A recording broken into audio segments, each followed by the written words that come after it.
Mesdames, Messieurs, bonjour. L'enseignement supérieur est malade au Bénin. Dans la mise en œuvre de la norme LMD, licence master doctorat, l'État béninois, donc le ministère de l'enseignement supérieur et de la recherche scientifique, fixe des normes aux établissements privés d'enseignement supérieur épaisses, des normes que ceux-ci refutent avec véhémence.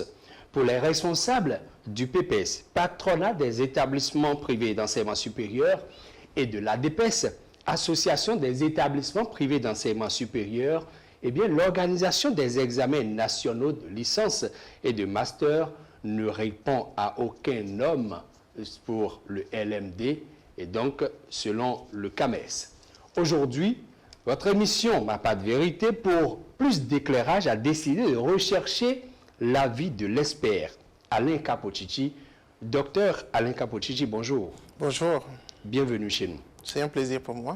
Docteur Alain Kapochichi, vous êtes expert au niveau du CAMES, au niveau de l'UNESCO, mais également au niveau de l'UEMOA. Docteur Alain Kapochichi, vous êtes vice-président du réseau international des établissements privés de l'enseignement supérieur de l'espace CAMES. Vous êtes président de l'ADPES, Association des établissements privés d'enseignement supérieur. Vous êtes maître assistant des universités au niveau du CAMES en génie informatique. Est-ce que je vous ai bien présenté? Oui, absolument, absolument.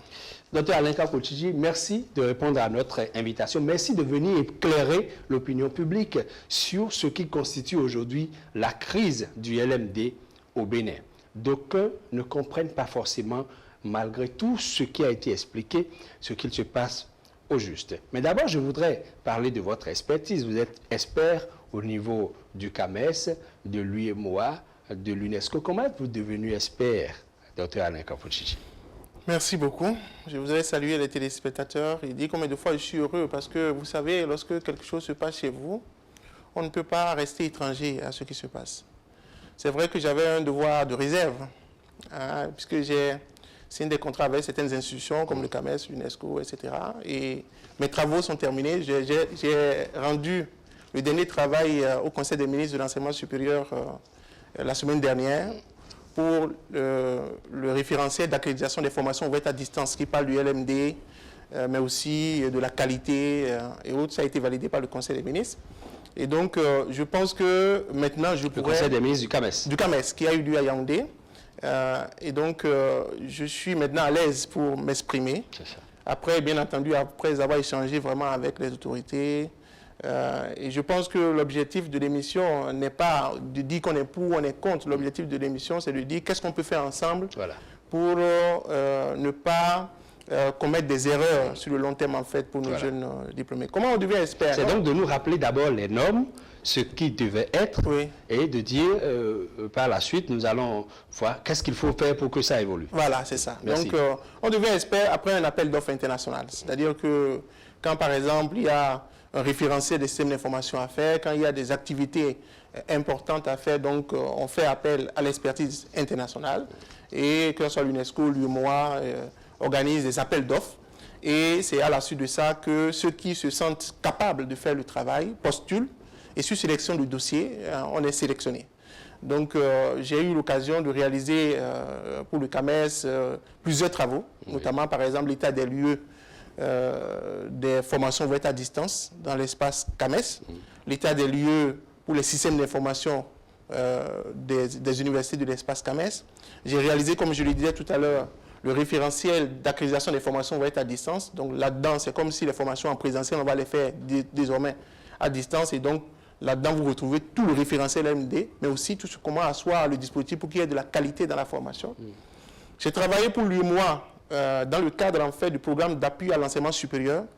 Vous savez, pour les 10 prochaines années, sur financement de la Banque africaine de développement, l'UEMOA veut pouvoir réorienter ses ressources donc, dans l'enseignement supérieur en prenant en compte un certain nombre d'éléments. Et donc, ils ont lancé une consultation, et nous sommes 2 Africains, donc un Sénégalais et moi-même, qui avons fait le travail et aujourd'hui qui permet de dire voici ce qui va être l'enseignement supérieur pour les 10 prochaines années dans notre espace. Cela m'a amené dans tous les pays de l'espace UEMOA, donc je peux aussi bien parler de l'expérience du Sénégal, de la Côte d'Ivoire, du Niger, du Burkina, etc. J'ai aussi travaillé donc, pour l'UNESCO, dans le cadre en fait, du référentiel des systèmes d'information. Dans ce sens-là, en fait, on a traité de tout ce qui concerne les faux diplômes et les remontées d'informations. Comment faire en fait, pour asseoir un système de qualité avec des informations qui soient totalement fiables.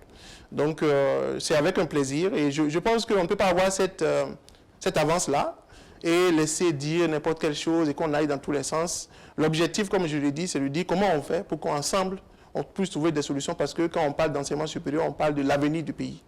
Voilà donc dans ce que je peux dire de façon liminaire. Maintenant, pour revenir au LMD. Oui. Lorsqu'on parle du système licence, master, doctorat, vous savez, il y a des tests qui, quand ils l'ont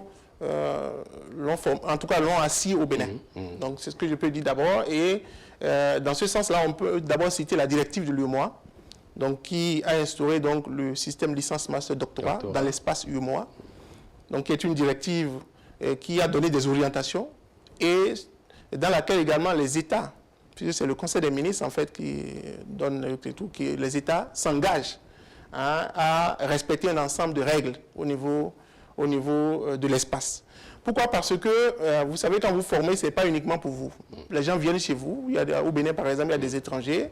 Okay, il y a des Gabonais, il y a aussi des Ivoiriens, il y a et autres et tout. Et donc, quand vous les formez, ils vont aller chez eux et d'autres personnes vont venir chez vous. Donc, c'est important que vous puissiez savoir que nous ne sommes pas dans un espace qui est juste fermé. Aujourd'hui, le monde est devenu un village planétaire où on peut aller et venir. Donc, la mobilité, c'est un élément assez important.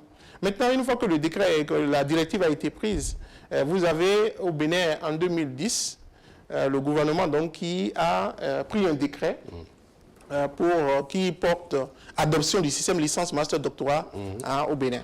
Et ce décret-là également a rappelé la directive de l'UEMOA et a dit dans quelles conditions on peut avoir, par exemple, à mettre en place en fait une formation licence master doctorat et à donner des orientations claires dans ce sens-là. Et à la suite de ça, vous avez également un arrêté qui a été pris en 2012 par le ministre de l'Enseignement supérieur après avis du Conseil consultatif national qui a rappelé également le décret et qui a rappelé sur quelles conditions on doit pouvoir organiser la licence et le master et le doctorat donc chez nous. Docteur Alenka Pochigi, nous allons revenir de façon plus approfondie sur ces différentes choses que vous venez d'évoquer tout à l'heure. Nous allons parler du LMD, puisque ma question sera tout à l'heure de vous demander si aujourd'hui il y a 2 enseignements supérieurs au Bénin. Mais en attendant, je voudrais que par rapport à votre expertise, que nous revisitions rapidement un élément sur certains travaux que vous avez réalisés. Nous allons, avec la complicité de la régie, passer cet élément pour être bien plus fixé sur la chose. Les directeurs des services informatiques de 8 institutions universitaires réunies à Ouagadougou ce vendredi sous la bannière du CAMES ont eu pour mission la validation du projet de référentiel des systèmes d'information des universités de la zone UEMOA. Alors sur le plan pratique, ce sont des travaux qui vont durer donc 2 jours. Dans un premier temps, nous avions donc visité l'état des lieux des différentes institutions. Puis nous avions donc réalisé un état des lieux contradictoire avec les responsables informatiques de ces institutions. Et puis donc un projet de référentiel a été proposé qui sera donc discuté, amendé pour enfin arriver donc à un référentiel qui sera donc soumis pour validation aussi à la tutelle, c'est-à-dire au CCG, qui est donc l'instance pédagogique du CAMES, au Conseil des ministres, qui en assure donc la validation complète. Ensemble de règles partagées entre les universités membres du CAMES et qui devra générer une stratégie de mutualisation des données des établissements, ce projet de référentiel est soutenu par l'UEMOA et l'UNESCO. Ce projet, comme le nom l'indique, c'est de renforcer les capacités d'utilisation des universités dans la mise en œuvre du LMD. Parce que de toute façon, la réforme LMD aujourd'hui ne peut que s'appuyer sur les facilités que peuvent offrir les technologies de l'information et de la communication. Alors, dans ce sens, il faut impérativement arriver à créer un espace technologique intégré de l'enseignement supérieur. De toute façon, la réforme LMD, c'est la création d'un espace régional de l'enseignement supérieur qui, normalement, doit être mené avec le support des technologies. Et il faut impérativement aussi que le système d'information des universités converge pour qu'il y ait réellement un véritable espace technologique intégré. Le document qui a été soumis à la validation a retenu l'attention des membres ayant pris part à la session. Produit par un duo d'experts dont le docteur Alain Capochichi, l'étude a consisté à faire un état des lieux des systèmes d'information de l'ensemble des universités de l'espace UEMOA. L'idée étant de regarder un peu aujourd'hui en termes de concept, en termes de gestion de systèmes d'information, quelles sont les applications que ces universités utilisent et comment faire pour qu'on puisse assurer une mobilité des étudiants avec les problématiques donc, de gestion des étudiants dans le système LMD, mobilité aussi des enseignants dans l'espace. Et nous avions donc proposé donc, un ensemble de règles, de pratiques qui puissent donc être partagées par l'ensemble de la communauté. Le document a pris en compte d'abord l'état des lieux. Donc, on a visité un peu le parc applicatif donc, des universités, les infrastructures qui sont utilisées, les ressources informatiques aussi, la communauté d'utilisateurs, est-ce que c'est des applications qui sont développées en termes de licence open source, etc. Et au-delà de ça, le référentiel aussi a développé des concepts liés à la gestion des candidatures, la gestion des inscriptions. Quand un étudiant veut donc être mobile dans l'espace CAMES par exemple, quels sont les dossiers étudiants, comment faire pour qu'il y ait par exemple des identifiants nationaux uniques de l'étudiant, les identifiants donc aussi des établissements, comment faire pour que cette mobilité puisse se faire. Et donc en données concrètes, il s'agit du moins de proposer donc un référentiel qui puisse donc encadrer toute cette problématique. Inscrit aux charges d'un ambitieux programme sous-régional, ce projet vise la mise en place d'un espace technologique intégré de développement des systèmes d'information universitaires. Voilà, nous revenons ici donc en plateau. Docteur Alain Capochichi, d'abord toutes nos félicitations pour le travail que vous faites. Vous le faites pour une certaine harmonisation au niveau international pour le LMD, n'est-ce pas? Oui, absolument. Et vous avez dit tout à l'heure que quand on parle du LMD, on peut... D'abord, j'entendais souvent parler d'enseignement supérieur privé, enseignement supérieur public. Et même dans nos ministères, on parle de direction de l'enseignement privé. Okay? L'enseignement ne peut pas être privé. L'enseignement supérieur est le même pour tout le monde. Maintenant, c'est délivré par des instances, donc des institutions d'enseignement supérieur public et d'enseignement supérieur, des institutions publiques d'enseignement supérieur, j'allais dire, et des institutions privées d'enseignement supérieur. Le LMD, c'est la même chose. Okay? C'est un système donc, qui repose sur un ensemble de règles qui doivent être partagées par l'ensemble des établissements publics et privés. La licence, c'est pareil. Pourquoi? Parce que, comme je l'ai dit, quand on parle par exemple du LMD, en fait, c'est 2 ou 3 choses concrètes. Première chose, tout le monde s'entend à ce qu'il y ait 3 niveaux de formation. Donc la licence, le master, le doctorat. La licence, ça vaut 180 crédits. Ce n'est pas 190 crédits comme j'ai entendu par ailleurs. Master, c'est 300 crédits. Ce n'est pas 200 crédits. OK? Et le doctorat, c'est 480 crédits. Quand vous prenez... ça repose également sur la semestrialisation de la formation. Avant, on a l'habitude donc de parler de l'année, ok, et il faut passer en classe supérieure, etc. Et tout désormais, ok, on semestrialise les choses. Ça veut dire que chaque semestre, ok, qui équivaut en fait à 12 à 14 semaines d'activité au sein de l'institution, donc équivaut à 30 crédits.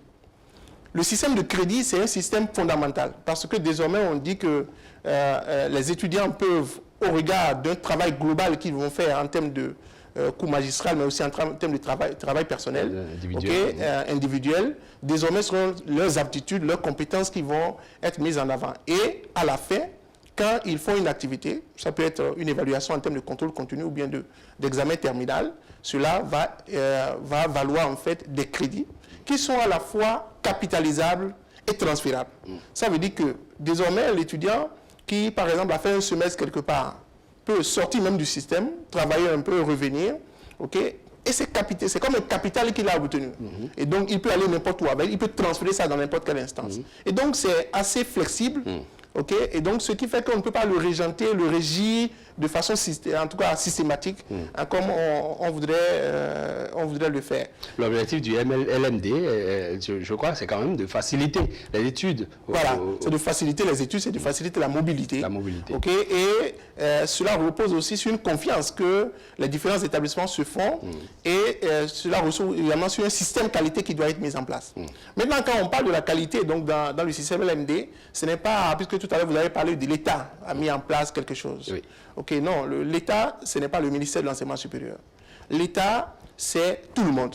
L'État, et c'est pourquoi quand on veut mettre en place une politique au niveau de l'enseignement supérieur, si vous regardez bien tous les pays, aussi bien le Sénégal, la Côte d'Ivoire, où j'ai travaillé, puisque juste après la crise en Côte d'Ivoire, c'est mon équipe d'expertise, nous sommes 4, mais c'est le cabinet CERCO en fait qui a réalisé l'étude pour la refonte et l'harmonisation en fait du système d'enseignement supérieur ivoirien. Donc, mais ça a pris en compte d'abord un état des lieux au niveau global qui a été fait. Et à la fin, il y a une concertation nationale qui a regroupé l'ensemble des acteurs, pour pouvoir valider du moins les recommandations et tout. Et après, ça devient maintenant une politique de l'État. C'est la même chose au Sénégal.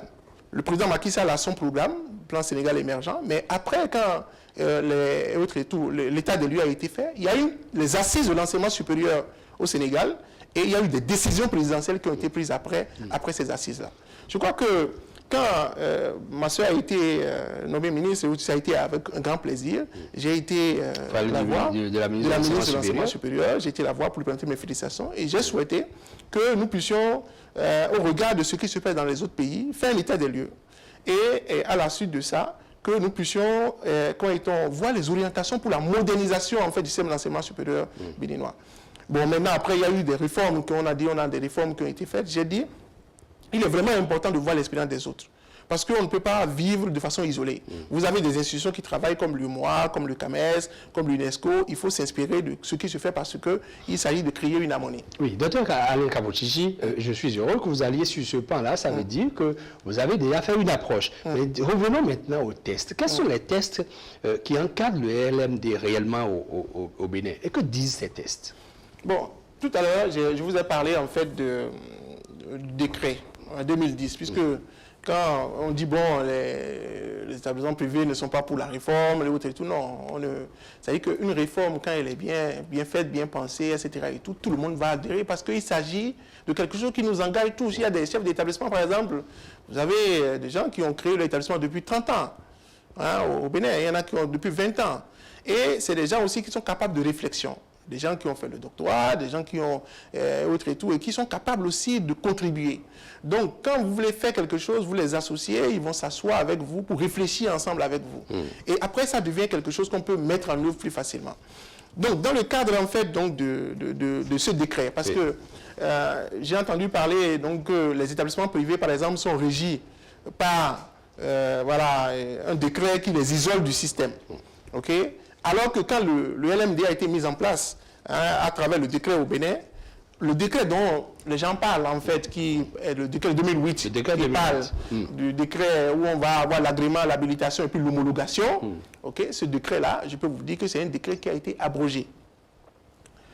Et comment je le démontre? Abrogé? Abrogé, en tout cas c'est un décret qui n'est pas du tout compatible avec le LMD. Ah bon? Ok. Pourtant, il est cité depuis quelques jours. Il est cité, et c'est ça en fait, c'est pourquoi je dis que ma soeur, parfois, les gens ne disent pas la vérité. Les gens ne disent pas la vérité.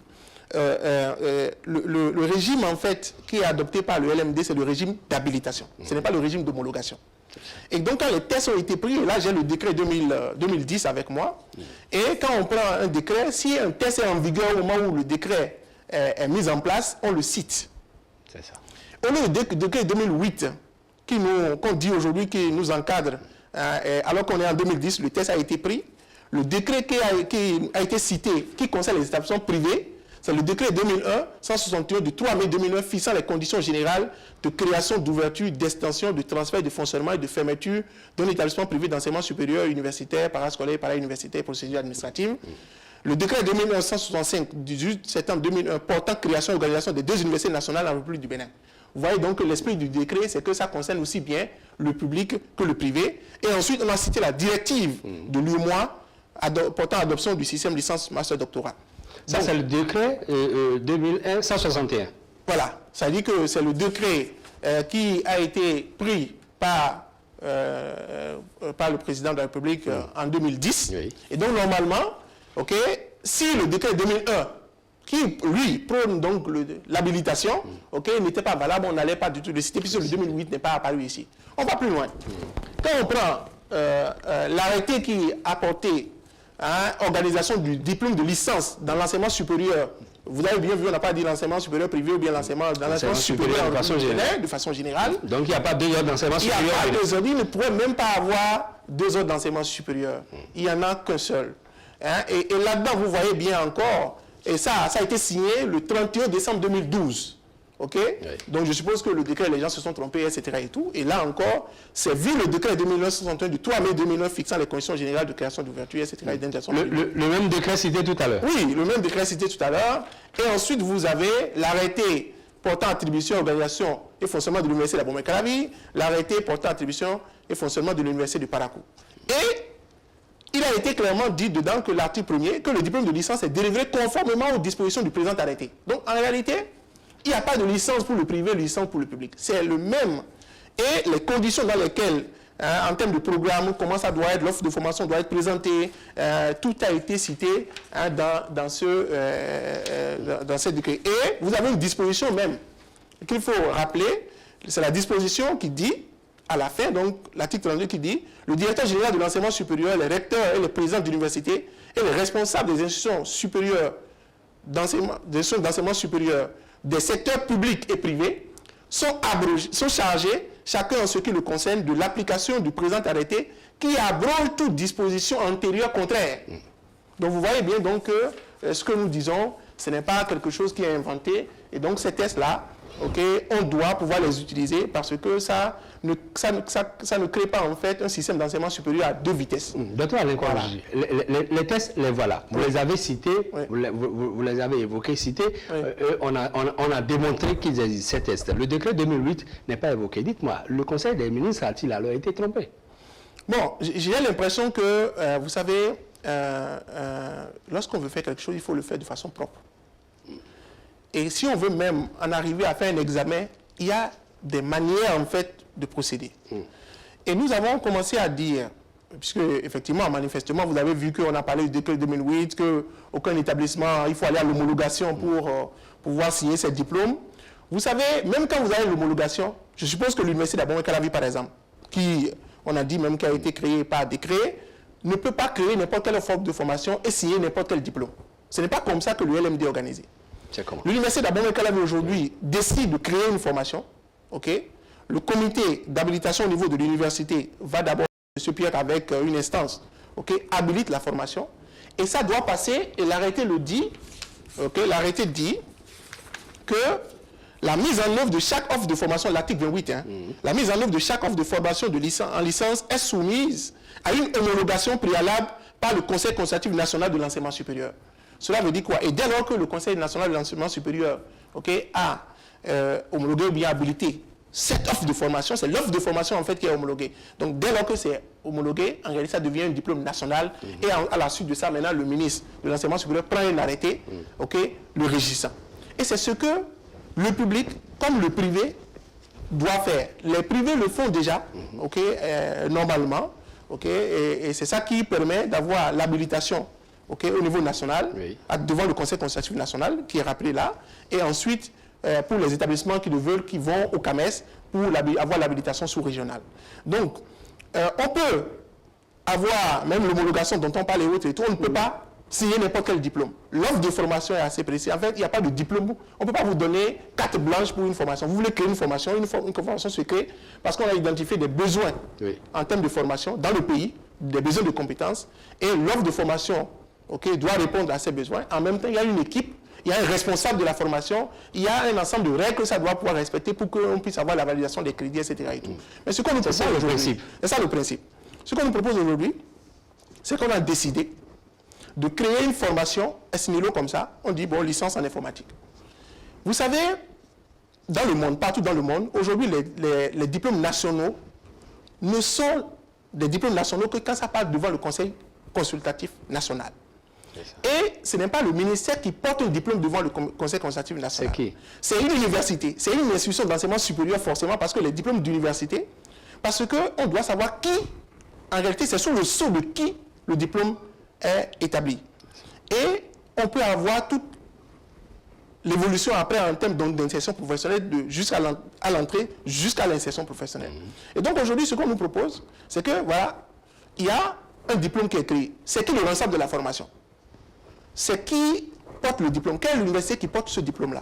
Donc aujourd'hui, en fait, on demande aux établissements qui ont non seulement une habilitation nationale pour leur diplôme, ok, pour leur offre de formation, et après l'habilitation sous-régionale, de laisser leur offre déjà reconnue au niveau international, ok, et de revenir, ok, faire une offre au niveau national qui n'est même pas juridiquement, ok, assise. C'est-à-dire que tant que le Conseil constitutionnel n'a pas donné son accord pour l'offre de formation, le ministre ne peut pas créer, en fait, l'offre de formation. Oui, mais entre-temps, vous ne savez pas. Oui. Est-ce qu'entre-temps, le Conseil consultatif national dont vous parlez a validé ce que le ministre a proposé? Vous savez, quand vous regardez même ce que les gens ont présenté comme offre de formation, ça se limite juste en fait, parce qu'on dit offre de formation, c'est les enseignants, c'est un ensemble de choses. Une offre de formation, ce n'est pas juste un programme qu'on présente. C'est pourquoi il est impossible, et je lui ai dit dans l'avis technique que j'ai envoyé à la ministre pour dire que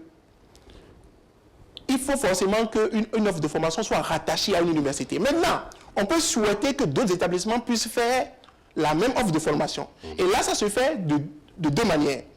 Première manière, l'offre est déjà habilitée devant le Conseil consultatif national. Ok, et on prend une offre déjà reconnue et on veut que les autres viennent faire la même chose. Là, ce n'est pas convention de partenariat. Ça veut dire que nous nous entendons pour pouvoir délivrer sous le sceau de l'université. Ça s'appelle l'université de la Bonne-Calavi, par exemple, et on délivre la formation et après l'université encadre l'examen, encadre tout ce qui doit pouvoir se faire et délivre le diplôme. Et les autres établissements sont conventionnés à l'université par rapport à ça. Deuxième possibilité, on n'est pas encore passé devant le Conseil consultatif national. Et là, les établissements s'entendent pour faire ce qu'on appelle la cohabilitation, qui peut aboutir à la codiplomation ou bien un seul diplôme. Alors, dans le cas d'espèce, dans le cas dont on parle maintenant, où c'est le ministère qui a proposé une offre de formation, est-ce qu'entre-temps, on vous a appelé, on vous a sollicité en tant que responsable d'établissement ou en tant qu'université, puisque c'est l'université qui doit apporter le diplôme, est-ce qu'entre-temps, on vous a sollicité et que vous n'ayez pas vous forcément Alain Capochichi, mais tout ce que vous constituez, PPS, ADPS, et que vous n'ayez pas apporté votre contribution? Je vais vous dire ce qui a été fait, parce que j'ai suivi, j'ai donné à chaque fois mon... Mais vous savez, le DPS a toujours voulu faire, en réalité, des passages en force. C'est-à-dire qu'on a pris des programmes, ça et là, et on a dit on va harmoniser les programmes.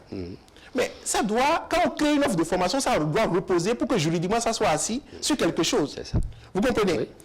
Si vous harmonisez, ok, il faut que l'établissement accepte, puisque l'offre de formation, en fait, est l'offre de formation de l'établissement. Donc, à supposer, finalement, qu'est-ce qu'ils ont retenu? Ils ont pris, par exemple, des offres de formation de CELCO, il y en a qui sont de l'IATM, il y en a qui sont autres et tout. Ils ont dit, les autres établissements vont faire la même chose. Pêle-mêle. Voilà, pêle-mêle. Et on m'a dit, les autres établissements, vous allez suivre le programme. Par exemple, nous, on a pris notre programme en télécommunication. C'est ça qui va être passé au niveau de l'examen national. Le problème, c'est que les autres n'ont pas... C'est-à-dire que quand moi, j'ai créé mon offre de formation, j'ai une usine d'assemblage, j'ai d'autres capacités, j'ai une équipe pédagogique. C'est ça qui me permet de dériver cette formation pour créer la différence sur le marché. Dans votre université? Dans mon université. Mais on dit les autres viendront faire la même chose que moi. En temps, je n'ai pas une convention avec eux qui permettent de pouvoir dire qu'eux, ils peuvent faire la même chose que moi. Vous comprenez un peu? Donc, juridiquement, ce n'est pas assis. Et c'est ça qu'on est en train d'expliquer depuis. Qu'on ne peut aller par conventionnement, ok? Mais encore qu'il faudrait que les gens aient déjà délivré chez eux cette offre de formation pour pouvoir passer l'examen. Bien sûr. Bon, on dit également que... Sinon, la grande question, c'est par rapport à quoi ils iront composer. Par rapport, voilà, vous voyez qu'ici, on est à 2 mois ou bien 3 mois d'un examen. D'abord, un examen, c'est une préparation, si c'est sur 3 ans, c'est une préparation, en tout cas psychologique, il faut pouvoir avoir une organisation, etc. et tout. Et on voudrait que dans 2 mois, nous, on n'a même pas encore le programme. C'est-à-dire que, par exemple, moi, mon programme de télécommunication est retenu, mais si, pour d'autres, moi, pour un centre de gestion, c'est pour d'autres établissements. Donc, mes étudiants ne sont même pas au courant de ce qu'ils vont aller faire. Oui, est-ce que vous voulez me dire qu'objectivement, les étudiants ne pourront pas composer, puisque la question de l'examen est là? Est-ce que vous voulez me dire qu'ils ne peuvent pas participer à cet examen? C'est un examen. C'est en nous, hein? Oui, en fait, d'abord même l'examen, le principe de l'examen national. J'ai dit, un examen dans le LMD est forcément rattaché à un élément constitutif d'unité d'enseignement. Cela veut dire quoi? Elle n'est jamais forcément rattachée à une matière si on doit parler terre à terre. Oui, oui. Et cette matière-là doit pouvoir permettre de valider des crédits. Dans ce qui est proposé par le ministère, on dit la licence c'est 180 crédits. Oui. Et nous on dit, non, licence c'est pas 180 crédits, licence c'est 80 crédits plus l'examen national. Et on dit l'examen national, ça correspond à quoi? Combien de crédits? On dit non, ça c'est juste autre et tout. Ce qui fait qu'aujourd'hui, ce qui se passe, c'est que nos étudiants qui ont reçu nos guides d'étudiants du monde dans nos établissements et qui sont, comment on appelle, qui ont signé un contrat avec nous, qui est un contrat autre et tout, de dire je viens chez vous pour faire une formation sur 3 ans, à la fin, j'ai 180 crédits à valider, j'ai ma licence. On leur dit non, désormais, vous allez passer un examen. À supposer, et là c'est du point de vue juridique, que l'étudiant aille à l'examen et qu'il échoue. Le LMD dit que l'étudiant, en fait, avec 180 crédits, l'étudiant peut assigner l'université pour dire je viens chez vous, j'ai passé 3 ans, et à la fin, je m'attends à avoir ma licence. Maintenant, vous avez mis en place quelque chose pour me bloquer dans mon évolution. Parce que c'est un investissement que les parents ont fait. Bien sûr. OK? Gros investissement. Voilà. En dehors de ça, vous savez, dans le LMD, et là, les pédagogues, ceux qui ont fait la docimologie, c'est-à-dire quand la science qui étudie les évaluations, vont vous dire que en LMD, le type d'évaluation normée, en fait, ou bien critérié, a disparu presque totalement. C'est-à-dire que le jugement de valeur en fait qu'on fait sur un étudiant pour dire qu'à la fin tu n'es pas bon parce que tu n'as pas retenu quelque chose, etc. et tout, le LMD dit non.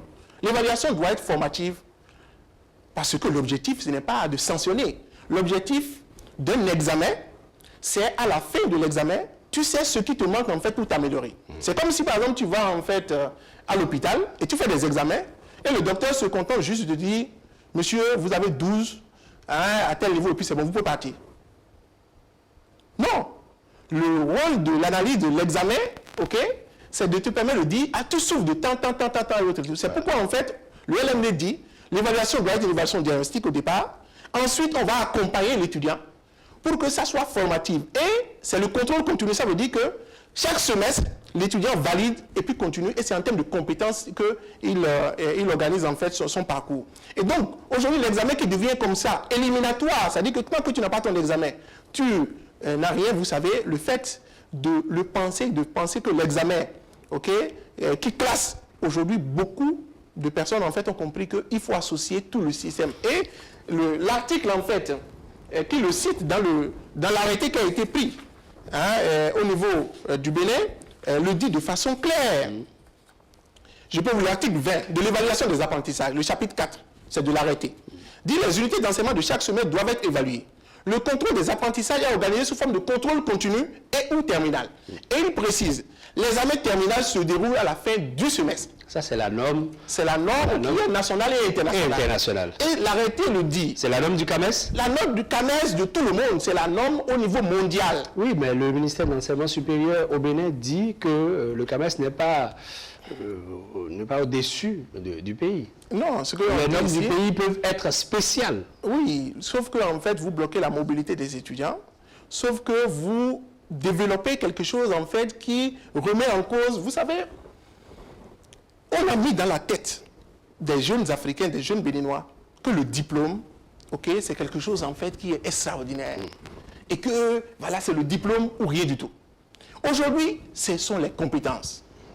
Et moi, j'ai ici le programme d'action du gouvernement. Tous les pays travaillent aujourd'hui à démystifier le diplôme. Voilà, c'est-à-dire que ce qui est important, ce sont les compétences que tu développes. Et c'est pourquoi aujourd'hui, au lieu qu'on évalue les connaissances des gens, ce sont plutôt les aptitudes et les compétences qu'on va pouvoir avoir. Ce qui veut dire que quand moi, en tant qu'enseignant, je viens dans la classe, au lieu, par exemple, quand je veux faire un cours, par exemple, je sais pas, de présentation au journal, je peux vous demander en tant qu'étudiant, voilà, qu'est-ce que c'est que la présentation d'un journal.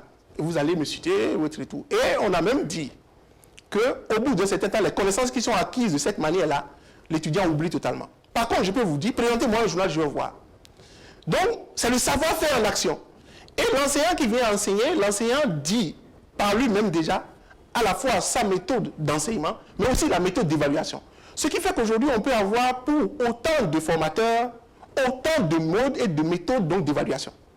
Il y en a qui peuvent demander des travaux pratiques, il y en a qui peuvent demander des soutenances, il y en a qui peuvent demander des mémoires à rendre, il y en a qui peuvent demander donc des travaux sur table, etc. L'essentiel, c'est pouvoir s'assurer que la compétence qui est demandée est pouvoir... et qu'à la fin, on puisse réunir le nombre de crédits. Le crédit qui correspond à ça, et l'étudiant sur le terrain va pouvoir démontrer cela. Je vais vous lire le programme d'appui d'action du gouvernement, le programme d'action du gouvernement, qui dit dans la 5, l'amélioration des performances de l'éducation, et qui dit ceci: l'éducation est l'un des leviers sur lequel le gouvernement compte agir pour le décollage économique du Bénin. Or, le secteur de l'éducation souffre de nombreux dysfonctionnements tant en ce qui concerne la gouvernance que l'offre de formation, l'offre de l'éducation. En conséquence, l'environnement social au Bénin est marqué par une jeunesse caractérisée par la chute des valeurs morales, le défaitisme, l'aversion au risque, le manque d'initiatives privées, la course au diplôme, et l'attente de l'offre d'emploi public. Cela veut dire quoi? C'est dit dans le PAG. Dans le programme, dans le PAG. Et vous savez, on a mis dans la tête des gens qu'il faut avoir le diplôme. Moi, je me rappelle quand j'ai créé mon entreprise, mais mes parents m'ont presque jeté dehors. C'est-à-dire, on m'a mis dehors parce que, voilà, tu n'as pas de diplôme et autres et tout, et puis, voilà, tu décides d'entreprendre, etc. et tout. Et j'ai été mis dehors. Mais 20 ans après, quelle est l'évaluation? 20 ans après, j'ai repris les études, j'ai fait un doctorat, je suis maître assistant. Mais en même temps, le besoin que j'avais identifié à l'époque, en 98, ce besoin-là n'existe plus aujourd'hui, c'est-à-dire les admis non classés, etc. et tout n'existe plus. Cela veut dire que si je n'avais pas créé l'entreprise au moment où il faut la créer, aujourd'hui, ce ne serait pas possible. Cela veut dire quoi? Cela veut dire que le LMD dit la formation est tout au long de la vie. On fait aussi une erreur, on dit on doit être aujourd'hui, on doit avoir un diplôme en licence, en master, etc. et tout, dans telle filière, etc. et tout. Vous savez, le monde, on dit, les études ont démontré qu'en 2025, les emplois aujourd'hui qui vont être les emplois de 2025, 60% de ces emplois ne sont pas connus à ce jour.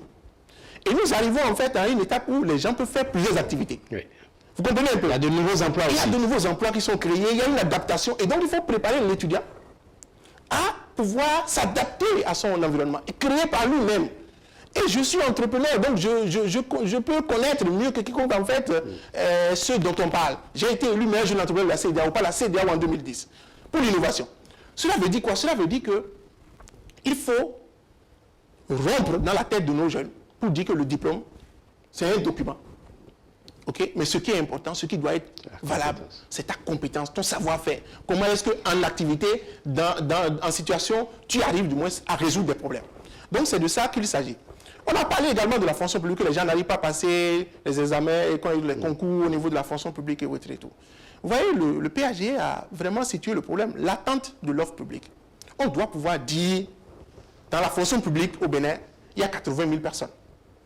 Si j'applique la loi de 20-80, la loi de Pareto, qui dit que les cadres en fait constituent 20% en fait de autre et tout, la loi de 20-80, les cadres représentent au maximum 20%.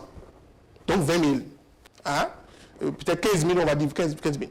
Maintenant, si vous voyez en combien de temps la fonction publique se renouvelle, vous allez dire que c'est une moyenne en fait de recrutement qui ne dépasse pas 1000. Vous comprenez? Dans nos universités aujourd'hui, on a 150 000 personnes. Dans les universités publiques et privées. Vous voyez donc qu'en fait, on ne peut pas se baser sur la fonction publique, le recrutement de la fonction publique et pouvoir générer donc un système qui est autre et tout. Il faut réfléchir en profondeur, pour pouvoir dire qu'est-ce qu'il nous faut. Il ne faut pas créer parce qu'on a vu que bon, on a appris qu'il y a une situation de faux diplôme, etc. et tout. Encore que là, on pourrait en parler autre et tout. Et puis bon, prendre des décisions qui isolent le Bénin. Et je vous en prie, ce que nous sommes en train de dire, ce n'est pas contre quelqu'un. Nous voulons qu'on discute ensemble pour trouver la solution idoine en fait pour pouvoir sauver la jeunesse. La solution, vous allez la proposer tout à l'heure. Je voudrais revenir un peu à la proposition, enfin à la proposition faite par le ministère ou le Conseil des ministres par rapport aux examens. Est-ce que par rapport au crédit que l'étudiant devrait avoir dans une offre de formation, est-ce que l'examen, le passage de l'examen prévu pour bientôt empêche l'étudiant ou bien le coupe carrément de ce circuit-là ou bien de ce processus qui devait l'amener à avoir les crédits? Vous savez, ça dit que s'il fait l'examen et qu'on déclare qu'il échoue, eh bien, tous les crédits qu'il a déjà amassés lors de sa formation sur l'année, il les paie. Voilà, ça veut dire qu'on dit qu'il n'a pas son diplôme. C'est ça en fait ce qu'on dit. Point final. Alors qu'en fait l'arrêté dit, dès lors que tu as 180 crédits, tu as ton diplôme. C'est là en fait où j'ai dit en fait, à l'époque, quand j'ai fait la vie technique au ministère, je leur ai dit, vous pouvez organiser par exemple un examen, mais à l'intérieur du semestre. Ça permet après donc de pouvoir valider les crédits du semestre. Parce qu'en fait, en LMD, et tout le monde, je ne sais pas s'il y a quand même des professeurs titulaires chez nous au Bénin, on a quand même des gens, des pédagogues, on a des gens du CEPIAC. Un examen est rattaché à l'élément continu d'unité d'enseignement. Et ça, en LMD, tout le monde le sait. Ouais, donc, même les cadres du ministère de l'enseignement supérieur. C'est ce qui me donne. Vous savez, vous avez parlé des cadres. Oui. Moi, j'ai eu l'avantage d'aller dans plusieurs pays, au Sénégal, en Côte d'Ivoire et autres et tout. Et j'ai travaillé avec les ministères. Et j'ai vu qu'ici, il y a le culte de la personnalité. C'est-à-dire qu'un professeur titulaire, qui est nommé, qui est conseillé, qui connaît son métier, et qui commence à trembler en fait devant l'autorité. Vous voyez, c'est quelque chose, c'est-à-dire que quand je suis un technicien, son patron. Moi par exemple, j'ai dit à ma soeur, je lui ai dit, ça on ne peut pas le faire. Parce que le problème, ce n'est pas ça. C'est-à-dire pourquoi vous l'appelez votre soeur, madame la ministre? Vous êtes proche? Non, c'est ce que nous dit là, c'est une manière de parler. Quand la ministre de la Côte d'Ivoire m'appelle mon fils. Voilà. Vous comprenez un peu? Cela veut dire quoi? Cela veut dire que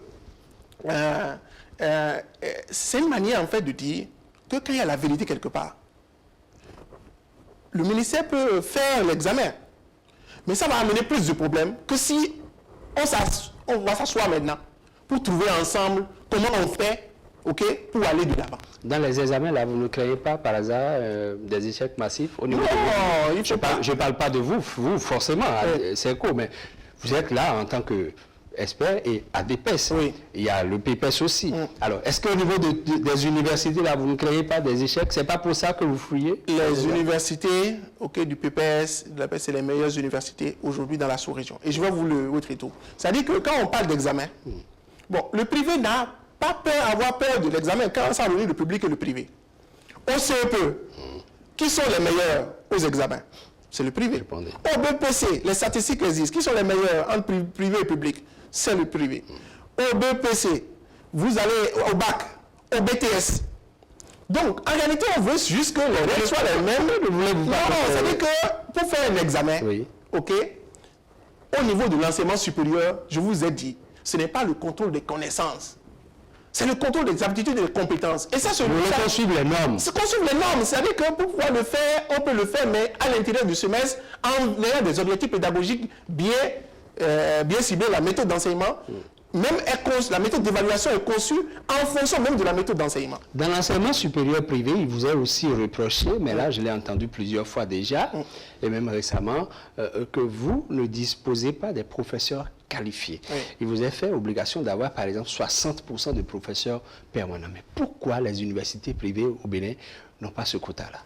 Vous savez, voilà, une autre chose qu'on a dite, on a dit qu'il faut avoir 60%, ils n'ont pas 60% de professeurs permanents. Nulle part dans le monde. J'ai une école en France, dans le 20e arrondissement, l'école internationale de management de Paris. J'ai une école en Côte d'Ivoire, au Burkina, au Mali, etc. Nulle part, on exige aux établissements d'avoir 60% des enseignants permanents. Pourquoi? C'est même impossible. L'UNESCO dit, l'indicateur que l'UNESCO regarde, donc la norme en fait qu'on va voir, c'est le ratio enseignant-étudiant, le taux d'encadrement. Et ce taux-là, de 1 enseignant pour 25 étudiants.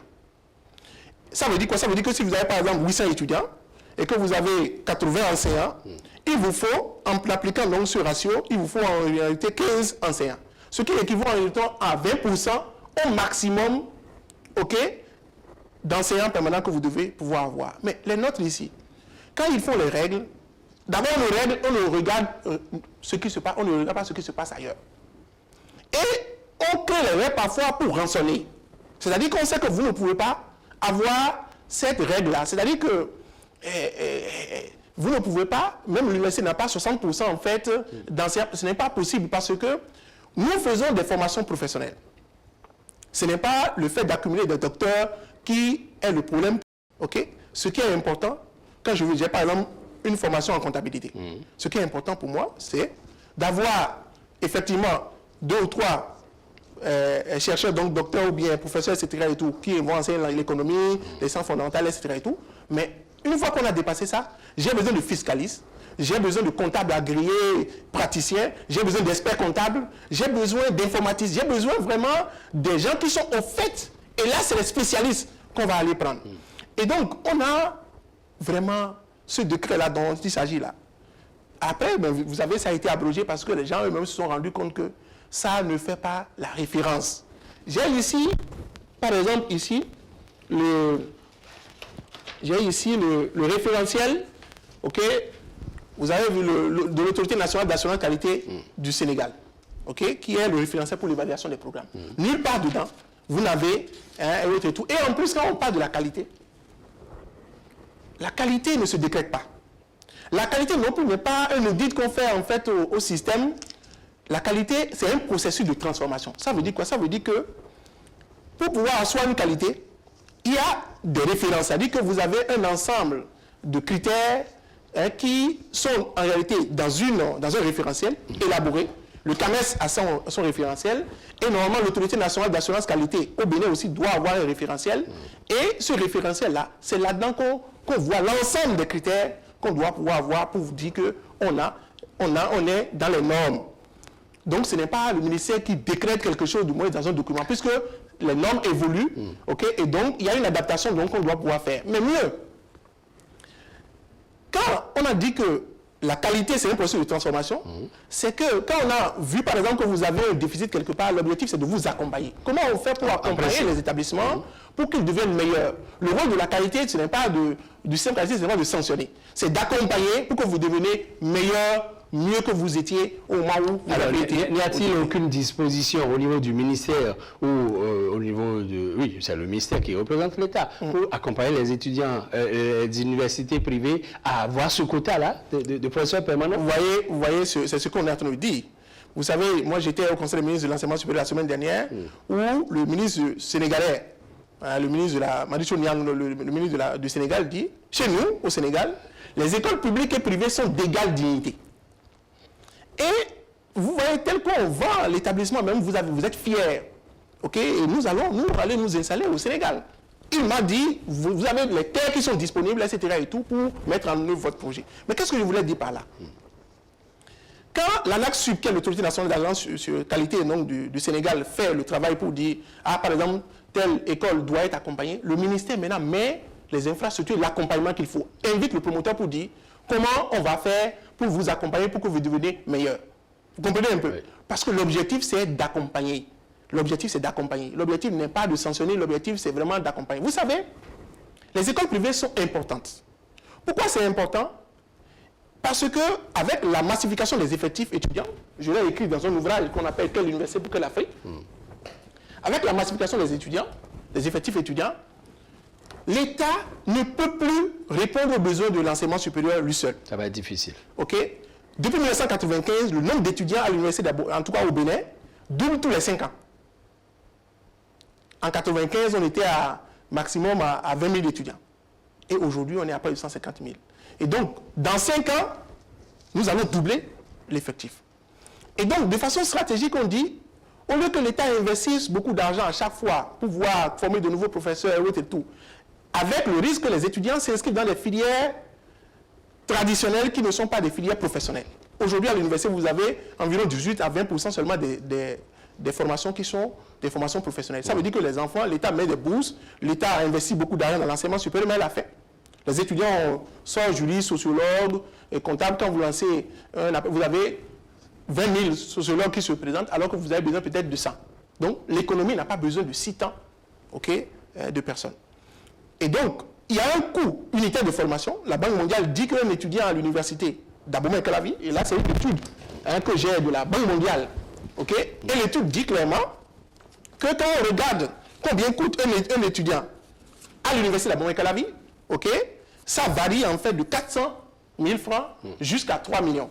C'est-à-dire que quand on prend l'IMSP par exemple, où il y a peu d'étudiants mais il y a beaucoup d'investissements, la formation là-bas coûte jusqu'à 3 millions. Si on doit voir ce que l'État a investi. Mais à la fin, si les filières ne sont pas professionnelles, si ça ne répond pas aux besoins du marché, l'étudiant devient un chômeur. Et au bout de 3 ans, 4 ans, il est comme dans une situation de mort sociale. C'est-à-dire qu'il ne peut pas se marier, il ne peut pas prendre aucune initiative, il ne sait à rien, il a 25 ans, 30 ans, il est encore chez ses parents. Et à contrario, on dit, les États qui ont compris comment ça fonctionne, comme le Sénégal, la Côte d'Ivoire, le Burkina, le Niger, etc., et tout, disent, au lieu qu'on mette coût d'insertion, coût unité de formation sur 4 ans, 5 ans, 400 000 fois 5, ça va être 2 millions, plus peut-être le coût de non-insertion qui est encore 2 fois plus, donc c'est près de 8 millions, ok? Au lieu qu'on investisse ça et que l'étudiant ne devienne rien du tout, un danger pour la société, nous allons demander plutôt au privé de créer des filières professionnelles qui, par exemple, répondent au PAG, programme au PAG. Et donc, par rapport à ça, le privé fait l'offre de formation au le public et on lui paye, ok, on lui paye, par exemple, en Côte d'Ivoire, nous, on a près de 1000 étudiants chaque année que l'État nous envoie et l'État paye 50 000 francs par étudiant. Aujourd'hui, vous savez, le ministère paye les étudiants, les bourses des étudiants, il y a des étudiants qui sont payés pour être chômeurs. C'est-à-dire qu'on leur donne. Oui, on paye de l'argent à la fin du mois pour des formations en anglais et autres et tout. Et on sait que ça ne servira à rien puisqu'on n'a pas besoin de 40 000 traducteurs chez nous. Donc, au lieu de faire ça, okay, on prend l'argent, okay, et on identifie les filières porteuses. Et on regarde le programme d'action du gouvernement et autres et tout, on fixe le plan. Et il y a un appel d'offres qui est organisé et autour de ça, on fait les formations sur fond. Je crois que c'est les orientations qu'on fait dans une logique de partenariat public-privé, d'accompagnement. Donc les privés sont importants, ce que j'allais dire. Oui, les privés sont importants. J'ai posé une question à laquelle vous n'avez pas répondu. Oui. Je voudrais la précision. Oui. Est-ce qu'il n'y a aucune norme, aucune disposition qui amène l'État béninois à accompagner les établissements privés d'enseignement supérieur dans la recherche de la qualité au niveau des enseignants? Pour l'instant, il n'y a rien du tout. C'est-à-dire que la direction des enseignements privés de l'enseignement supérieur au Bénin, là, cette direction, c'est une direction qui est gendarme. C'est une direction, en fait, où il n'y a rien. À aucun moment, moi, je suis président de la DPS au Bénin, okay, de l'association des enseignements privés. Okay, à aucun moment, on appelle les gens pour dire comment on réfléchit ensemble pour tel ou tel sujet. Comment on va faire pour vous accompagner. Parce qu'on ne sait pas le rôle que nous jouons. Vous voyez, donc, alors qu'en Côte d'Ivoire, alors qu'au Burkina, alors même du CAMES, le CAMES qui a mis le réseau international des enseignements privés de l'enseignement supérieur de l'espace CAMES. Et nous siégeons aujourd'hui même au sein du CCG comme observateur pour l'instant, parce qu'on a compris qu'il vaut mieux, même l'UEMOA a mis en place le conseil des enseignements privés parce que avant, il travaille uniquement avec le public. Et les gens ont dit, mais vous savez que les tendances démographiques sont à un tel niveau qu'il faut forcément que le privé vienne à la rescousse. Au Bénin, vous savez, il y a 5 ans, nous avions 22% des étudiants qui étaient dans le privé, dans l'enseignement supérieur. Aujourd'hui, nous sommes tombés à 12%. Pendant que les Sénégalais disent qu'eux, ils sont à 25%, ils vont aller jusqu'à 50% à l'horizon 2025. La Côte d'Ivoire, aujourd'hui, vous avez plus d'étudiants dans le privé, okay, que dans le public. Ils ont 65% des étudiants dans le privé et le public. Ça permet en fait de désengorger, ça permet d'accompagner le système de manière à ce que vous ayez de la main-d'œuvre qualifiée. Parce qu'encore une fois, ce n'est pas le fait d'organiser un examen et que 5 ou bien 10, on organise par des examens, on dit sur 5000, il y a 200 qui ont réussi et tout le monde applaudit. Mais qu'est-ce qu'on fait donc de 4800 autres qui ont 25 ans, 30 ans, qui veulent contribuer à l'économie, qui ont du savoir-faire? Dieu nous a créés tous avec un talent. Ce n'est pas parce que j'ai échoué à un examen que je suis nul. C'est mes compétences, mon savoir-faire. Je ne suis pas bon en informatique, mais je peux être bon du moins en marketing. Je peux être bon même dans le carrelage. Donc valoriser l'échec. Et valoriser celui qui a un savoir-faire.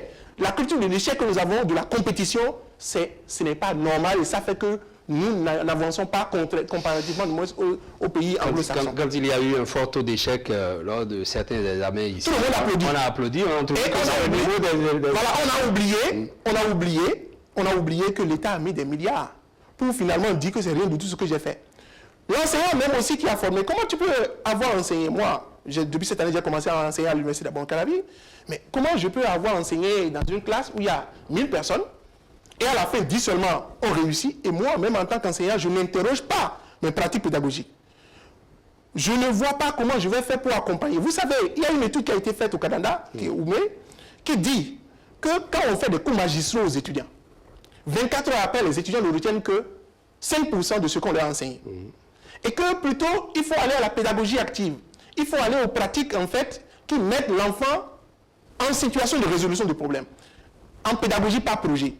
Et nous, au niveau de CERCO, on a déjà commencé ça. C'est-à-dire que comment il faut même former les enseignants à la pédagogie active et aux pédagogies innovantes pour que les enfants soient capables de résoudre des problèmes. Oui, ça diminue le taux d'échec. Ça permet à l'enfant d'avoir un taux d'assimilation qui peut évoluer jusqu'à 90%. Ça, par exemple, est-ce que c'est votre école ça, ou bien au niveau des autres établissements privés de la DPS et du PPS, ces genres de normes-là sont appliquées? Aujourd'hui, quand vous voulez aller au CAMES, le CAMES a réuni et tout, il y a des recommandations qui sont faites. On a commencé même à parler des établissements.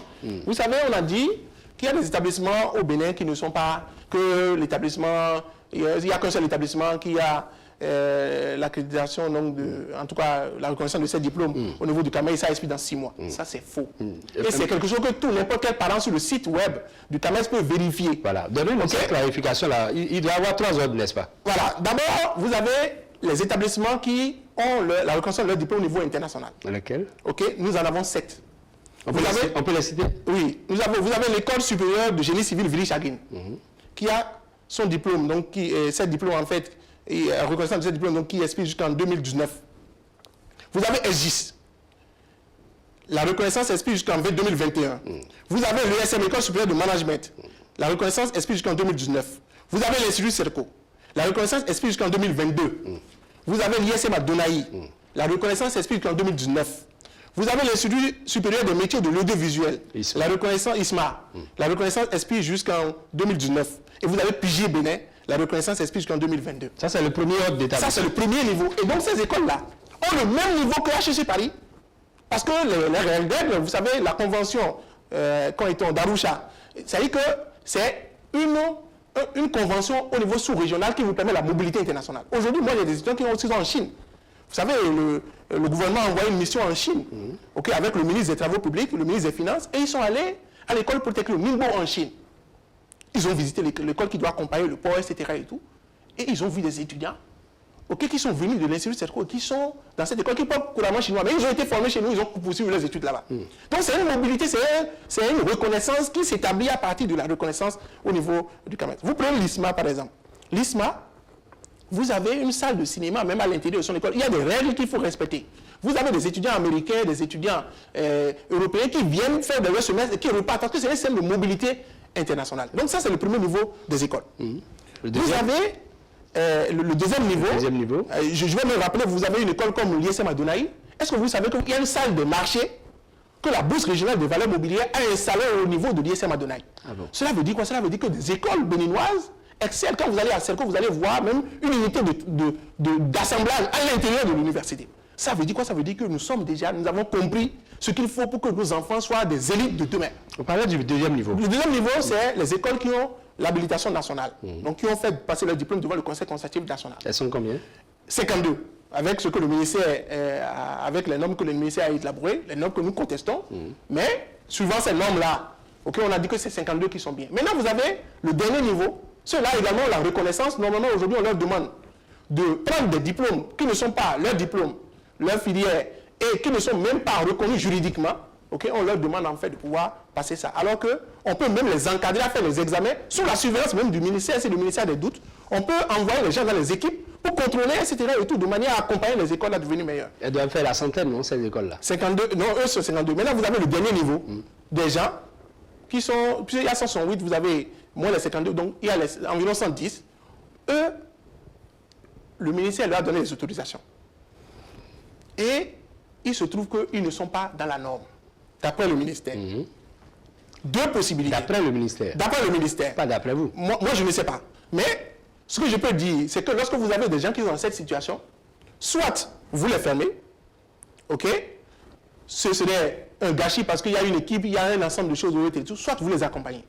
Mais vous ne pouvez pas se baser en fait sur le fait que ces gens-là, en fait, ne sont pas dans la norme, pour généraliser, pour dire que désormais, ceux qui ont des diplômes reconnus au niveau international, comme ceux qui ont des diplômes reconnus au niveau national, tout le monde va être mélangé pour faire quelque chose qui n'est même pas recommandé.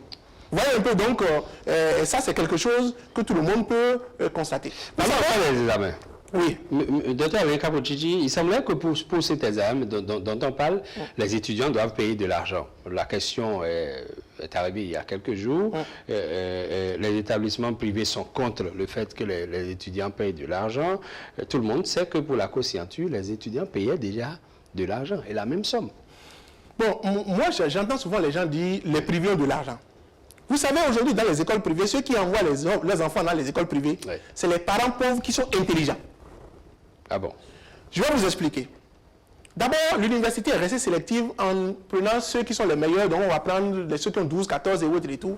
Maintenant, les enfants des pauvres, qui n'ont pas compris, eux, ils vont s'inscrire en sciences juridiques, en MP, en autres et tout, ils font 4 ans, 5 ans avant de se rendre compte qu'en réalité, ce qu'ils ont fait, ils n'ont aucune chance d'insertion professionnelle. Et ils vont faire 10 ans, et ils vont finir par être zémidiants, ou bien par faire station d'essence et autres. C'est ça qui a créé même le printemps arabe. Mon étude donc le démontre comment est-ce qu'on peut partir d'une explosion démographique et d'une non-désertion pour aller du moins à une explosion sociale. Mais les parents qui ont compris que le que de on laisse l'enfant pour faire 5 ans, 6 ans pour rien du tout, et autres et tout, préfèrent souffrir pour trouver 300 000 pour pouvoir payer un peu dans les écoles pour qu'au bout de 3 ans, 4 ans maximum, les enfants en fait, peut avoir des chances de s'auto-employer, de pouvoir être inséré. Le taux, par exemple, d'insertion professionnelle, chez nous, par exemple, le taux d'insertion est plus de 80%. En licence, en master jusqu'à 90%. Vous savez, une étude a été faite par la Banque mondiale en 2012. Par la Banque mondiale au Bénin en 2012, pour voir le suivi de l'insertion, en tout cas l'insertion professionnelle des jeunes diplômés. L'université d'Abon et Calavi a été concernée, l'UATM, CERCO, etc. Et tout. On a vu que c'est les privés qui ont inséré le plus. Donc aujourd'hui, on ne peut pas dire la qualité dans les écoles internationales, la qualité c'est au niveau du taux d'insertion qu'on voit la qualité. C'est-à-dire que quand on a formé les gens, combien ont trouvé un emploi 6 mois après leur formation, 1 an et 3 ans après leur formation. C'est ça en réalité, le taux d'insertion est un taux fondamental qui doit pouvoir encadrer le tout. Donc les 25 000 dont on a parlé, vous ne pouvez pas savoir comment les étudiants, même la co-scienture, avec difficulté, ils arrivent à payer. Ils n'ont pas d'argent pour pouvoir payer parce que c'est ça que je dis, on a fait le mythe du diplôme. Pour co-signer ton diplôme, tu vois, d'abord, c'est nous qui préparons le document et juste pour payer la signature, on dit qu'il faut payer 25 000. On a dit que c'est une injustice. Nous l'avons combattu. OK? Et moi, le ministre Abiola a dit, mais pourquoi tu es contre? Moi, j'ai dit non, je n'étais pas contre vous, monsieur. Alors, jusqu'à quand avez-vous payé les 25 000? Les 25 000, vous comprenez, c'est sur la base d'un décret qui est normalement un décret qui ne doit pas exister, qui n'existe pas. L'année dernière, vous aviez payé les 25 000? Non, mais je vous dis que c'est une pratique qui, à un moment donné, on a dit qu'est-ce qu'il faut faire. Vous comprenez un peu? Mais ça, beaucoup d'enfants aujourd'hui n'ont pas les moyens et qui n'ont pas pu payer les 25 000 et qui sont bloqués. Oui, aujourd'hui, on est contraint à payer les 25 000 pour l'examen. Alors qu'on dit pour aller au concours et autres et tout, mais il faut quand même laisser nos enfants aller au concours, on va voir si ce n'est pas nous qui sommes premiers. Dans le cas de l'ISM à Donaï, vous avez un enfant qui, on n'a pas contrôlé son diplôme et il est allé à l'examen et au concours de la fonction publique et il était retrouvé premier.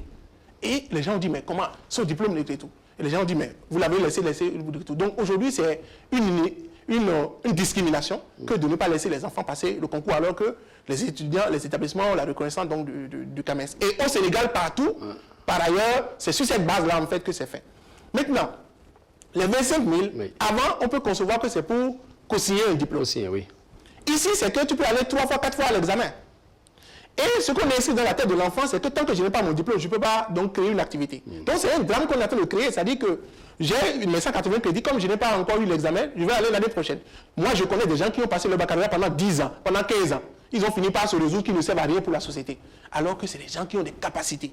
Le rôle de l'école, ce n'est pas de faire les meilleurs pour en faire des meilleurs. Le rôle de l'école, c'est qu'en input, quand tu rentres dans l'université, tu as une petite compétence et on fait de toi quelqu'un de meilleur à la sortie. Et c'est ça l'approche donc du LMD.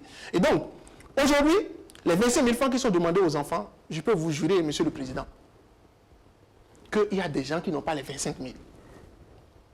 Et donc, vraiment, c'est que nous, les étrangers. Les étrangers doivent payer 85 000, non? 85 000. Oui. Un étranger, pour cet examen, doit payer 85 000. D'abord, le président, qui est un homme visionnaire, a rendu gratuit les visas de circulation.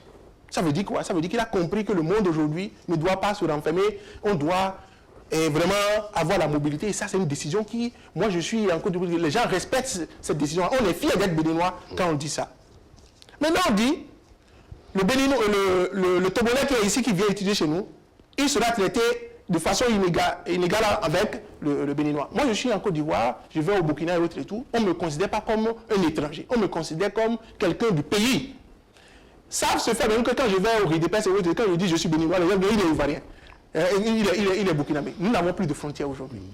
Les étudiants étrangers, ils ont difficilement, vous avez des gens qui sont en Centrafrique, d'autres qui sont autres et tout, ils sont de guerre, ils n'ont pas les moyens même pour survivre. Et là maintenant, ils se préparent à faire leurs examens, en tout cas à continuer leurs études pour finir. Et là, il faut que les parents trouvent encore 25 000 avant que 85 000. 85 000, j'allais dire. Vous voyez donc, ce n'est pas normal. Ce n'est pas normal. Et si quelqu'un dit que c'est normal, cette personne-là, en fait, n'a pas compris aujourd'hui que c'est-à-dire qu'un pays a besoin des étrangers. Vous savez, le taux d'étrangers dans votre formation montre aussi la qualité de votre formation. Vous savez, la Chine aujourd'hui nous donne chaque année 80 bourses au niveau de l'Institut Serco, à l'école polytechnique de Ningbo, parce qu'ils veulent attirer les étudiants étrangers. Parce que quand vous attirez des étudiants étrangers dans votre formation, ça vous permet après de faire le commerce avec le pays. Parce que vos enfants vont se lier d'amitié. Ouais. Imaginez par exemple qu'il y a des étrangers ici, des Nigérians, des Gabonais et autres, et tout, et que nos enfants connaissent ces étrangers-là. Okay? Ils vont se lier d'amitié. Demain, s'ils ont un projet, okay? Quand ils vont aller au Gabon, ils vont avoir automatiquement leurs camarades qui sont à côté, etc. C'est comme ça que, okay, on construit en fait la mobilité, et c'est comme ça l'intérêt de la formation. Ça amène aussi la multiculturalité, la diversité, hein, et autres. Dr Alenka Pochichi, l'organisation des examens nationaux de licence et de master va permettre de mettre fin au problème de faux diplômes. Vrai ou faux? Pour le faux diplôme, vous savez, je suis la personne habilitée. J'ai fait le travail, j'ai élaboré ce qu'on appelle le référentiel, hein, des systèmes d'information des universités de l'espace CAMES. Ça a été financé. Vous ne m'avez pas encore répondu. Oui, je vais vous dire. C'est vrai ou c'est faux? Non, c'est faux. Ça dit que les faux diplômes, aujourd'hui, avec le développement de l'informatique, n'importe qui peut rester dans sa chambre, prendre le papier, mettre Kabochichi à l'attestation de diplôme, à la fin signer Madame la ministre de l'Enseignement supérieur. N'importe qui peut le faire. Ce n'est pas un problème spécifique au Bénin, ni à la Côte d'Ivoire, ni au Sénégal, ni au monde. C'est un problème international. C'est là où l'UNESCO a demandé le travail et je suis l'expert.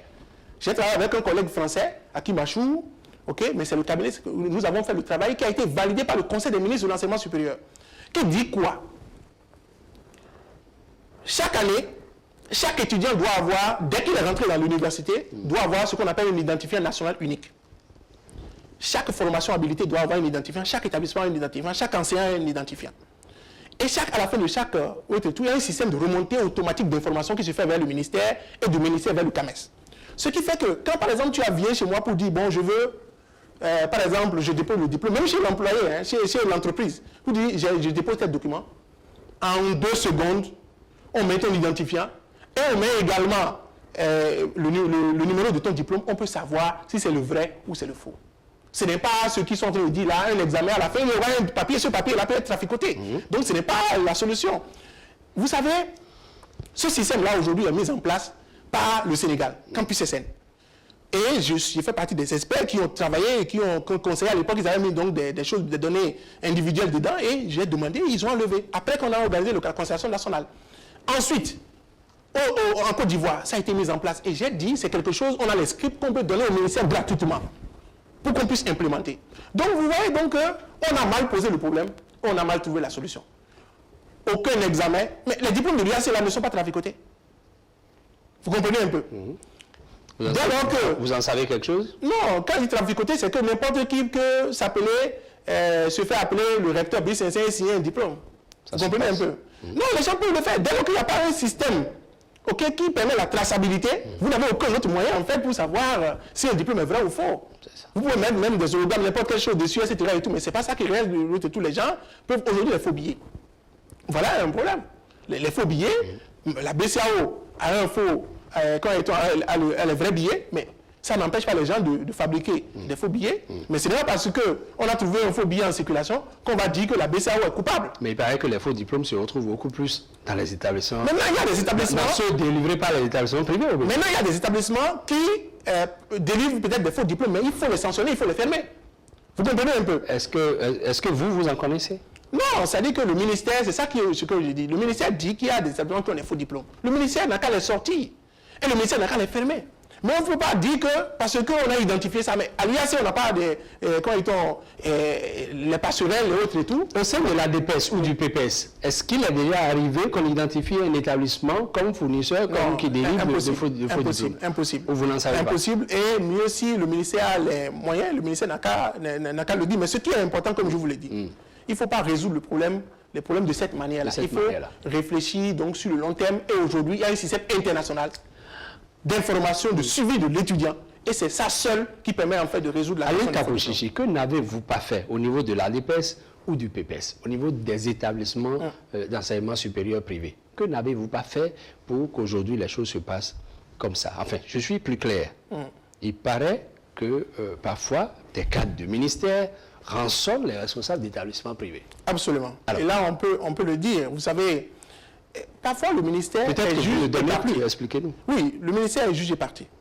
Vous avez aujourd'hui le directeur de l'enseignement des établissements privés de l'enseignement supérieur au Bénin, le DPS, qui est membre du conseil scientifique, président du conseil scientifique d'une école.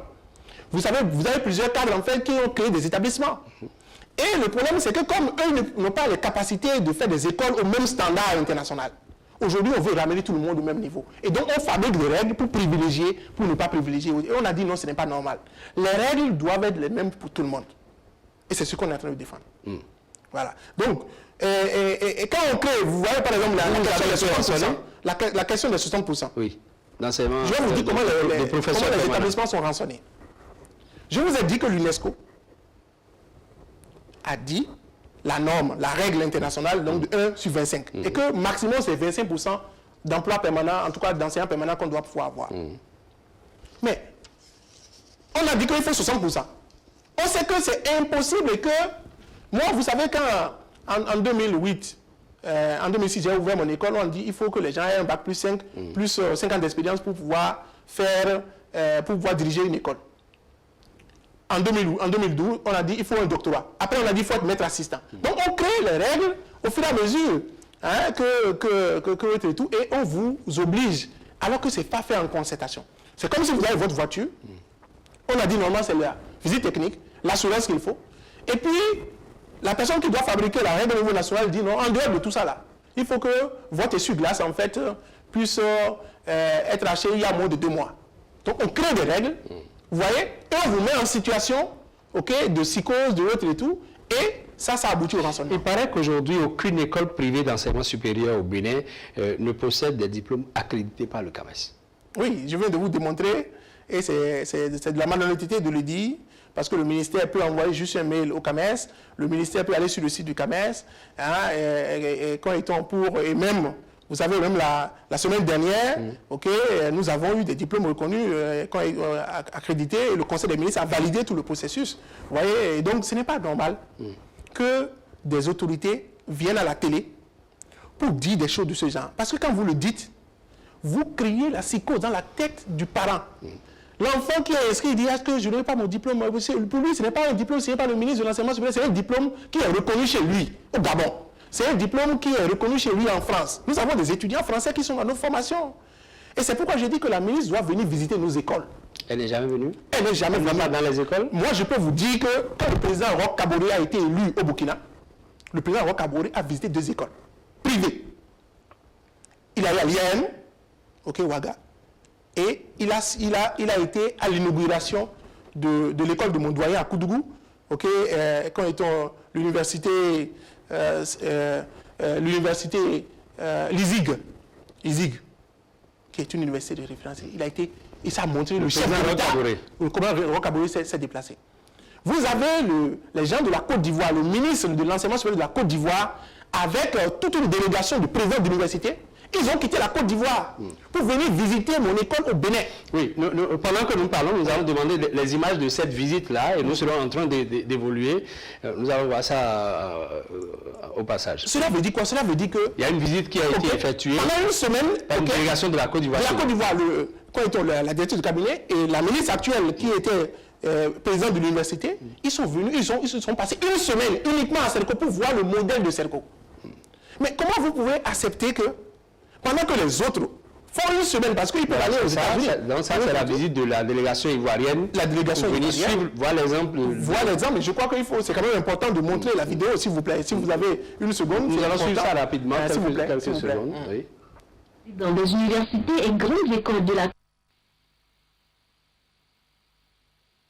La présente visite de la directrice de cabinet du ministre de l'Enseignement supérieur et de la recherche scientifique ivoirien au groupe CERCO vise un objectif bien précis, celui de voir le modèle de l'Institut CERCO en matière d'application du logiciel Cocktail dans la gestion de l'établissement. La directrice de cabinet du ministre de l'Enseignement supérieur ivoirien et sa délégation, composée des présidents des universités et grandes écoles de la Côte d'Ivoire, ont effectué un parcours minutieux de l'Institut. L'opportunité a été offerte à la délégation de toucher du doigt les installations de dernière génération du groupe CERCO. Nous sommes donc là pour une visite de travail, pour voir le modèle du groupe CERCO en matière d'application du logiciel Cocktail pour la gestion aussi bien des scolarités que de la gestion de l'établissement. Parce que nous voulons en Côte d'Ivoire partir avec un départ nouveau pour la rentrée universitaire et mettre en application ce modèle-là qui pour nous est un modèle de réussite. Nous avons été marqués par l'enthousiasme, par le travail d'équipe et surtout par la professionnalisation et le professionnalisme surtout du directeur général, du président et de toute son équipe.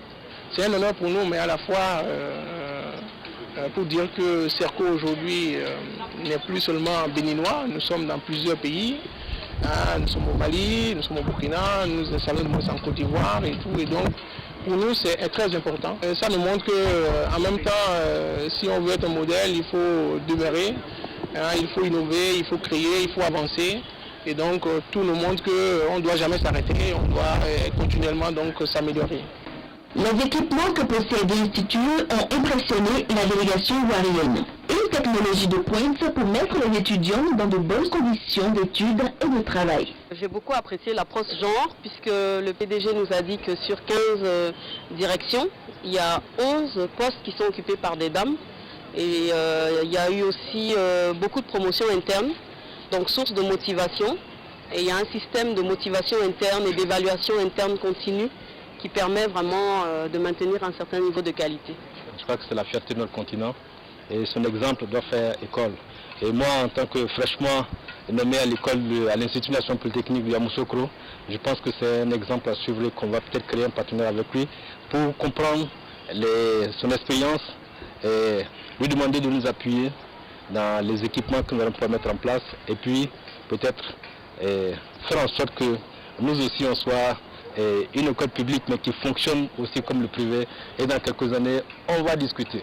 C'est un modèle qui inspire parce que nous avons vu la façon dont on intègre l'éthique dans la pédagogie de façon très ingénieuse et vraiment le renforcement des capacités des enseignants est très bien conduite et le suivi des enseignements.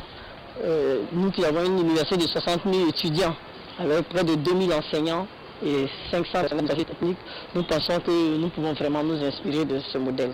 La visite aura permis à la directrice de cabinet du ministre ivoirien en charge de l'enseignement supérieur de voir les efforts que fournit le président du groupe CERCO pour offrir aux étudiants de son institut une formation de qualité. Un compte rendu fidèle sera fait à l'autorité et déjà des partenariats sont envisagés. Alors, Dr Alenka Koutchiji, nous voyons là Dame Ramatali Bakayoko, actuelle ministre de l'Enseignement supérieur de la Côte d'Ivoire. C'est une délégation qui est allée chez vous. Des délégations étrangères comme ça visitent, par exemple, l'ISMA, l'ISM Adonaï, des établissements privés d'enseignement supérieur au Bénin pour venir apprendre de nous. Bon, et c'est par rapport à ça que vous dites que vous n'acceptez pas au niveau de la DPS et du PPS qu'on dise que vous n'êtes pas dans les normes. Oui, c'est-à-dire que vous savez, quand vous n'avez pas été dans le salon de votre voisin, vous ne pouvez pas parler de son salon. Vous comprenez? C'est-à-dire qu'aujourd'hui, le ministère ne nous visite pas. Et puis on nous dit, voilà, ils ne sont pas aux normes, ils sont et autres et tout. Et voilà, c'est-à-dire qu'on a mis dans la tête, peut-être de ma soeur, de la ministre, en fait, que les gens là ne sont pas bons. On a mis dans la tête du président que non, s'il n'y a rien là-bas. Allez à Égypte, Africa, pour voir les installations de ce monsieur. Allez à Yesema Donaï, SGIS, PJ, vous allez voir que les gens, puis vous allez faire, il y a des investissements importants que les gens ont fait. Maintenant, s'il y a des choses que vous leur reprochez, vous les accompagnez. Le rôle de la qualité, pour les spécialistes de la qualité, j'ai fait une thèse qui a parlé de comment on parle de la qualité pour aller à l'innovation. Ok? C'est d'être un processus de transformation, d'accompagnement, d'amélioration continue. Docteur Alenka Bochichi, qu'est-ce que vous auriez souhaité que le ministère de l'Enseignement supérieur fasse réellement? Que le ministère, qu'ensemble on puisse s'asseoir. Nous ne sommes pas des étrangers l'un pour l'autre. Nous allons nous asseoir. Il n'y a pas que, bon, le ministère réfléchit, écrit chez nous. Vous savez, il y a trop de préjugés que les gens font. Le ministère, on va s'asseoir ensemble, on va pouvoir voir comment on fait pour sauver la situation. Vous voulez le dialogue? Nous voulons qu'il y ait un dialogue. Nous voulons que... Vous voulez réfléchir à comment améliorer ensemble, on va faire ça ensemble pour qu'on puisse l'accompagner. Parce que si elle réussit, la ministre de l'Enseignement supérieur, qui est une dame formidable, une maman pour nous, elle doit se fâcher un peu contre moi, mais il faut vraiment ma soeur. Vous lui jetez les fleurs. Je lui dis, pardon, ok, mais il faut qu'elle nous aide. Il faut que le président nous aide. Je sais qu'au niveau du gouvernement, du ministère, du gouvernement, il y a des gens volontaires qui savent comment se faire au niveau international. Le président, Patrice Talon, c'est un gars, un monsieur, j'allais dire, en fait, qui est dans la qualité. Vous comprenez un peu? Qui sait ce qu'il veut pour son pays. Mais ce n'est pas en jetant tout qu'on va pouvoir aller, il faut accompagner.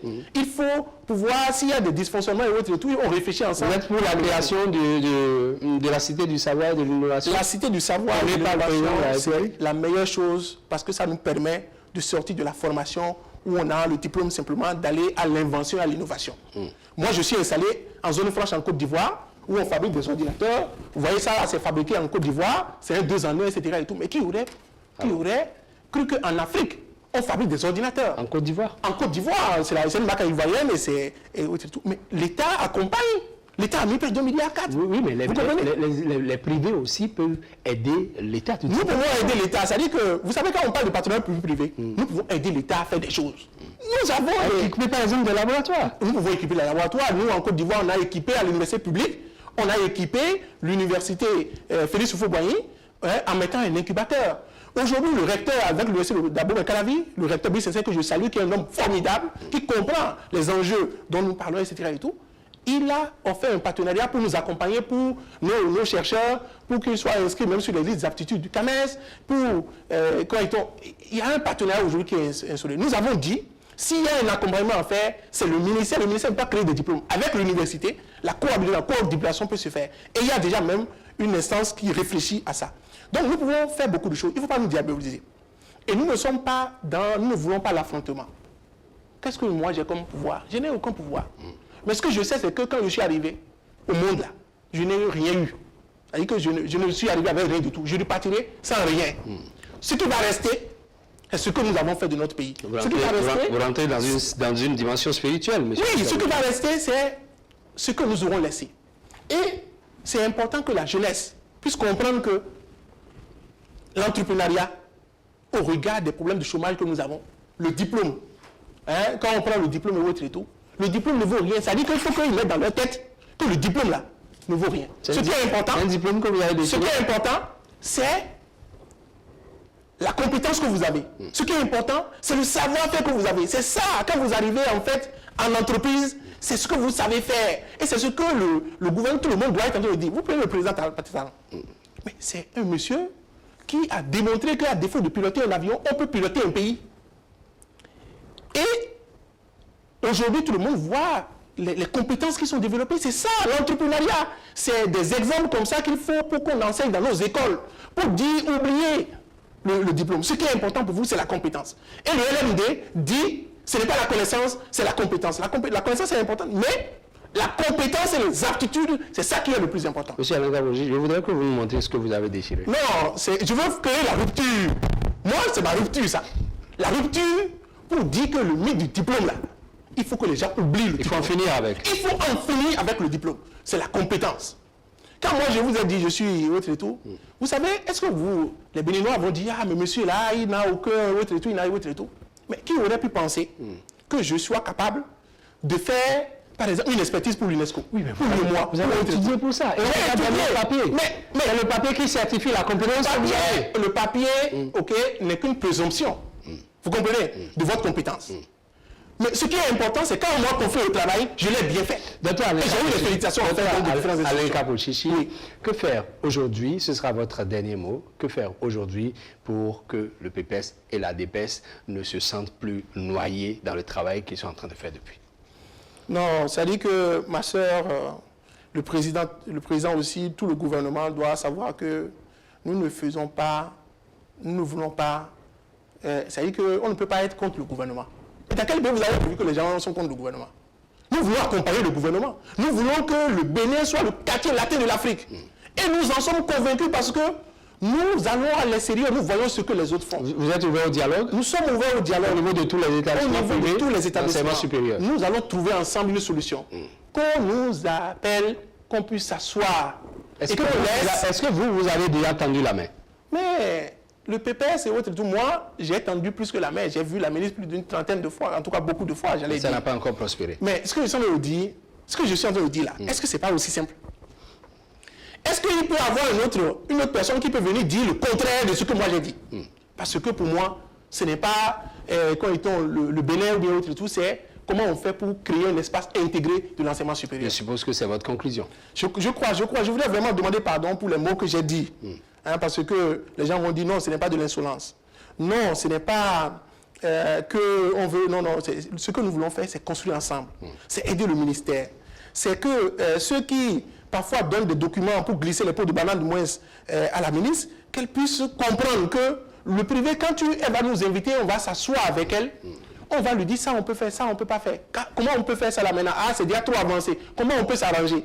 Et on va trouver une solution, nous sommes des frères. La solution, c'est ce que tout le monde recherche, en tout cas dans l'enseignement supérieur au Bénin, afin que la qualité, afin que la valeur, afin que le titre donné à notre pays puisse être reprécisé, pour que le pays puisse revenir à sa meilleure qualité. Monsieur Alain Kapochichi, docteur Alain Kapochichi, je vous remercie d'être passé sur cette émission. C'était ma part de vérité, c'était votre part de vérité dans cette crise au niveau de l'enseignement supérieur. J'espère bien que le terrain d'entente sera trouvé entre le gouvernement, donc le ministère, et les établissements privés d'enseignement supérieur. Merci d'être passé. Au plaisir de vous recevoir très prochainement. Mesdames, Messieurs, nous recevions donc l'expert Alain Kapochichi pour apporter sa part de vérité dans cette crise. Merci à toutes et à tous de nous avoir suivis. Je vous souhaite bon dimanche et à bientôt.